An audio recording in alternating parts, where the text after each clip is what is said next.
Hey there, today we'll be doing this question that's number of zero-filled subarrays which appeared in weekly contest 83, and the question says given an integer array nums, return the number of subarrays filled with zeros.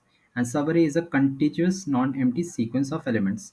So what is a subarray with zero filled? That means all the elements in that subarray should be zero. That means if we take this subarray that is of 0 0, so this subarray of 0 0, from here how many 0 subarrays can we get? That is length 1 we can get 2, that is this 0 we can be taken separately. Otherwise we can take this whole subarray as one, that is a 0 and a 0, right? And there is one more 0 0. So how many will you get? From the first 0 0 subarray you will get these three, from the other one you will get again 3, right? So which comprises and sums up to 6, so which is what you'll have to return. Okay, so yeah, this is it for this question explanation, and let's get on to how we need to actually approach and implement this question. So if you see that this 0 0, the simple intuition behind this problem would be, and you must have guessed it, that you just need to find out the number of consecutive zeros that you can form. Okay, so the number of consecutive zeros that you can form is 2 here, right? And how many subarrays that can be formed are, and there is just a formula, that is n into n plus 1 by 2. This you must obviously know it.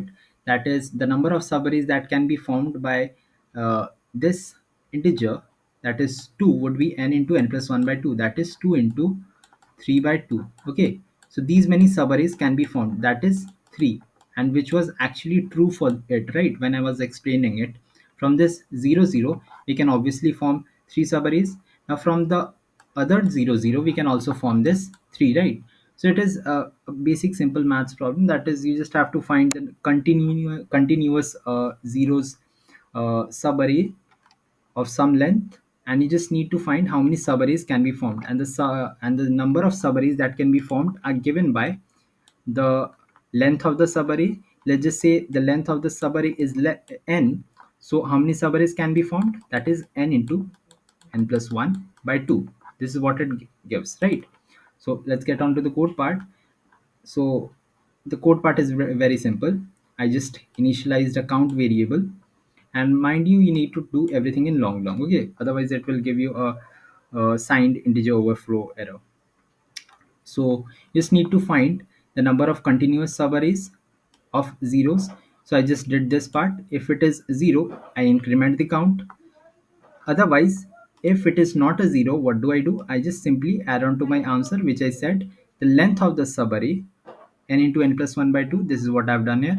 And I made sure the count is initialized to 0 again, right? Because if you have something like this, something, let's just say like this, the count after coming to here was disrupted, right? So this is 1 and 2 we got, that is fine by me. But when we come here we see that this is not a 0, so count was disrupted. So what we do, we just go to this else part, and we see how many subarrays can be formed by these two guys, right? After that we just continue doing the same operation again.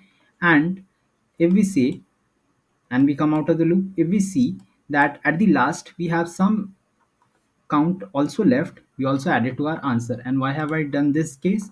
Let's just say if you have something like a 0 and a 0 and a 0, right?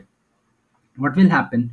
It will just continue going on till the end of the loop, right? It will never go into the else block, so the count will become 3, but it is never counted. So that is why I've taken care of this extra case, that if the whole array is 0 or something like this, or the end part of the subarray is consisting of 0, so I just need to do this extra check and just return it. Okay, and mind you, to take and return the answer in long. Okay, and I've hash defined it, so that is why I've written ll here, and I've already submitted this code and this works perfectly fine. Okay, so yeah, if you did understand this explanation, please do like and subscribe, and yeah, thank you for watching.